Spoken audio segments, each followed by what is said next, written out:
할렐루야. 오늘은 엘 알료 두 번째 말씀을 드리는 시간입니다. 오늘의 주제는 우리가 기독교의 교리로 알고 그렇게 믿어왔던 원죄와 우리의 구원은 어떤 관계가 있는가? 라는 말씀입니다.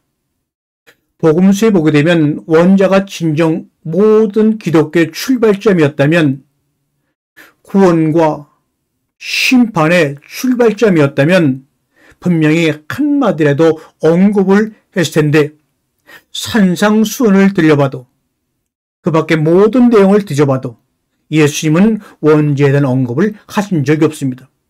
이 말은 거꾸로 말하면 예수님은 원죄라고 하는 것은 없다고 말씀하신 강력한 의지의 표현이 할까요? 우리가 요한복음 9장 1절부터 3절까지 말씀을 보게 되면 이런 이야기가 나와 있습니다. 예수께서 길 가실 때에 날 때부터 소경된 사람을 보신지라. 제자들이 물어 가로되 랍비여, 이 사람이 소경으로 난 것이 네 죄로 인함이오니까? 자기 오니이까? 그 부모 오니이까? 예수께서 대답하시되 이 사람이나 그 부모가 죄를 범한 것이 아니라 그에게서 하나님의 하시는 일을 나타내고자 하심이니라. 방금 읽은 말씀의 구절만큼 원죄와 구원에 대해 간단 명료하게 정리해 놓은 구절이 또 어디 있을까요? 창세기 3장에 보게 되면 아담과 하와가 선악과를 따먹습니다. 이것이 아담과 하와의 자기 의지로 인한 선택입니까? 하나님이 따먹을 것을 알음에도 불구하고 그들의 의지를 존중하기 위해서 내어버려둔 결과입니까?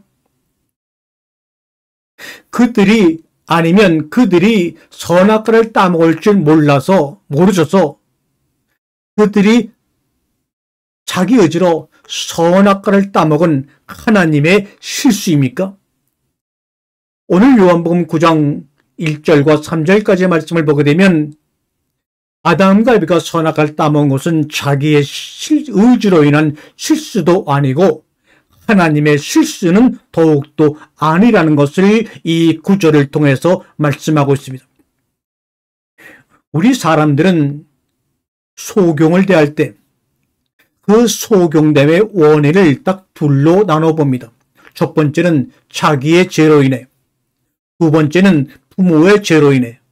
그런데 예수님은 자기의 죄도 아니고 부모의 죄도 아니고 뭐라고 말씀하십니까? 예수는 아니라고 합니다. 그게 아니고 얘들아, 그게 아니야. 그것은 그 소경을 통하여 하나님이 하시는 일을 나타내셔야 하기 때문이라고 거듭거듭 강조해 말씀하십니다. 그러하기에 그 누구의 죄도 아니며 동시에 이건 죄의 문제 자체가 아니란 말을 하고 계시는 겁니다. 아니, 이게 도대체 무슨 말이야? 이 땅에 소경으로 난 것은 하나님께서 그에게 친히, 우리 인생들에게 친히 나타내 보이셔야 할 일이기에 소경으로 났다는 얘기입니다. 이 땅에 태어나는 모든 인생들은 숙명적으로 모태 소경입니다. 소경의 고침을 받기 위해서는 우선 자신이 눈먼 소경이라는 것을 분명히 인식해야 합니다. 스스로가 건강한 줄 알면 의원을 찾지 않을 것이요, 스스로 안다고 하니 고침받을 기회를 놓치고 있는 것이죠. 그래서 안다고 하면 죄가 그저 남아 있을 수밖에 없습니다. 그럼 우리가 소경으로 태어났다는 것은 어떻게 증명하는가? 어렵지 않습니다, 여러분. 간단합니다. 이 땅에 태어난 것을 보니 그 자체가 바로 소경으로 태어난 겁니다. 아니, 그게 무슨 말씀이세요? 이게 무슨 말인고 하니, 소경이 아니라면 이 땅에 육으로 태어나지 않았을 것이고 태어난 것을 보니 이건 볼 필요도 없이 소경이나 이런 얘기를 지금 예수님이 하고 계신 겁니다. 그렇다면 소경으로 태어날 필요가 있어서 이 땅에 소경으로 태어났는데 그걸 어찌 죄라 할 수가 있는가 이 말입니다. 그것이 부모의 죄인가? 그 자신의 죄인가? 아니.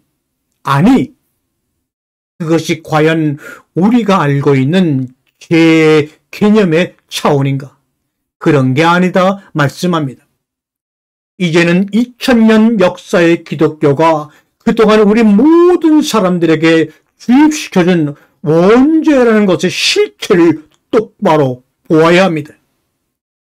원죄의 실체를 보게 되면 그것이 그저 허상이었다는 것을 알 수 있을 것입니다. 그동안 교리로서 원죄로는 오랜 기간 동안 인생들을 미혹하느라고 큰 수고를 하였으니 원죄야 이제는 가서 평안히 쉬어라. 이제는 물러가라. 외쳐야 합니다. 한편 그렇다면 하나님께서 소경을 통해 나타내시고자 하는 일은 무엇인가? 우선 하나님은 어디에 계시는가? 하나님이 계신 곳은 어디인가? 당연히 아버지의 나라에 자정하고 계시지요. 그러면 아버지의 나라는 어디에 있는가? 여기 있다 저기 있다 하지 말라. 하나님의 나라는 너희 가운데 있다고 말씀하신 것처럼 여기 저기가 아니라 너희들 안에 있다고 이미 예수님께서 2000년 전에 천명해 놓으셨습니다. 이렇게 클리어하게 천명해 놓으셨는데도 다른 곳에 가서 찾는 미련한 좀 이제 그만하자 우리 주님이 말씀하셔요. 그렇다면 내 안에도 계시고 너 안에도 계신 하나님 아버지께서 소경인 나와 너를 통해 하시고자 하는 일은 무엇이란 말인가? 바로 고침입니다. 그리고 그 고침에 따른 영광과 존귀 받으심입니다. 아니 이건 고쳐주고 생색을 내겠다는 얘기야 뭐야? 그럴까요? 그게 아니라 소경이었던 나와 내가 하나님으로부터 고침을 받고 이제는 스스로 영광스럽고 존귀한 온전한 존재, 즉 하나님이 되어 살라는 이야기입니다. 그런데 여러분 여기서 잠깐, 그런데 이놈은 왜 자꾸 이단스럽게 뱀스럽게 하나님의 자리를 넘보라는 참담한 이야기를 해야 될까라고 생각하시는 분이 계십니까? 우리가 고침을 받아 눈을 떠서 예수께로 배우고 깨달아 궁극적으로 그의 말씀이 되어 하나님이 되어 살아가지 않으면 이 땅에서의 삶을 온전히 살아갈 수 없기 때문입니다. 그러한 하나님으로 온전한 모습으로 살지 않으면 어떻게 되는가? 지금까지 우리 인생들의 역사가 보여준 그대로입니다. 입을 열기만 하면 거짓이요 악함이고 서로 간 속임과 시기와 분쟁으로 이 세상을 더럽히며 살게 됩니다. 입에서 나오는 것이 너희를 더럽게 한다는 말씀은 우리 입에서 나오는 더러운 말과 생각, 더러운 영, 악한 영, 사단을 말합니다. 더러운 말과 생각은 깨끗한 말과 생각을 대적하니 대적자요 사단입니다. 한편 이렇게 거짓과 행함으로 사는 삶은 어떠한가? 그 자체로 꺼지지 않는 불못이요 밑도 끝도 없는 구덩이요 이러한 삶 자체가 바로 지옥입니다. 인생들이 살면서 가끔 이야기하시듯 사는 게 지옥이란 표현이 딱 맞습니다. 이러한 지옥의 삶에서 건져내 주겠노라고 약속하고 계신 것이 바로 말씀이 하시는 사역입니다. 즉 고침받아 온전한 모습으로 살라는 말씀입니다. 그렇다면 여러분, 이번에는 고침을 받아 온전한 모습, 즉 하나님의 모습으로 산다는 것은 어떤 모습입니까? 하늘을 훨훨 날고 물을 맨발로 건너며 손가락 하나로 천둥번개를 부르고 산을 이리저리 옮기는 그런 모습으로 사는 것인가? 아니지요. 그게 아니고 성령의 9가지 열매, 바로 이 모습입니다. 우리는 성령의 9가지 열매만 생각만 해도 웃음이 나옵니다. 왜요? 너무나 좋아서.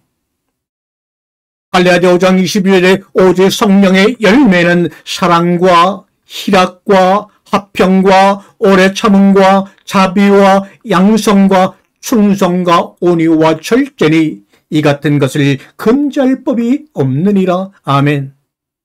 이런 모습으로 삶을 살아가는 사람이 있다고 상상해 보셔요. 그 자체로 어찌 하나님이 아닐 수 있으며 그가 살아가는 그 인생 자체가 어찌 천국이 아닐 수 있겠습니까? 하나님의 말씀으로 서로 하나 되어 서로에게 님이 되어주는 자, 바로 그가 하나님입니다. 이렇게 살게 되라는 이야기입니다.